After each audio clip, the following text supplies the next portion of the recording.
मला खरंच कळत नाही मी काय बोलू. थँक यू माझ्या प्रेमाचा स्वीकार केल्याबद्दल. आदित्य सर, तुम्ही तुमच्या मनातल्या भावना व्यक्त केल्या, ज्या माझ्या बी होत्या. तुम्ही बोलून मोकळे झालात, पण मनातल्या भावना व्यक्त करायची सूट फक्त तुम्हाला आहे, माझ्यासारख्या गरीब माणसाला नाही.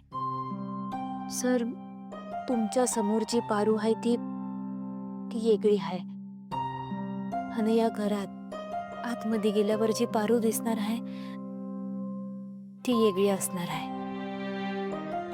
आदित्य सर, मला माझ्या देवी आईंची सेवा करायची आहे. मग मला समजाने नोकर म्हणलं ना तरी बी चालेल, मला नाही फरक पडत. पण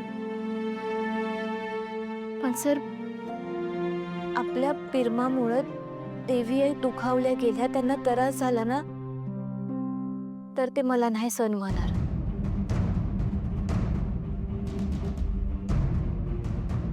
ठीक आहे, मग असं असेल तर मग काही झालंच नाही ना आता.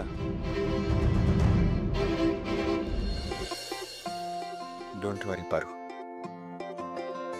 मी ती वेळ येऊच देणार नाही. मी खूप चांगलं ओळखतो माझ्या आईला,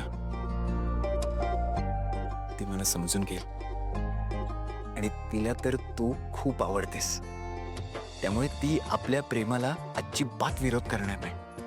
उलट जेव्हा तिला मी सांगेन ना तेव्हा तू बघ, ती आनंदाने जवळ घेऊन तुला मिठी मारेल. देव करो न समजा असंच होऊ दे. तथास्तु. पारू, मी योग्य वेळ बघून आईला आपल्याबद्दल सांगतो. मला विश्वास आहे तुमच्यावर, तुम्ही समज नीट कराल. पण हा, ह्या गेटच्या आतमध्ये गेल्यावर मी पारू आणि तुम्ही आदित्य सर आहात एवढं मात्र लक्षात ठेवा.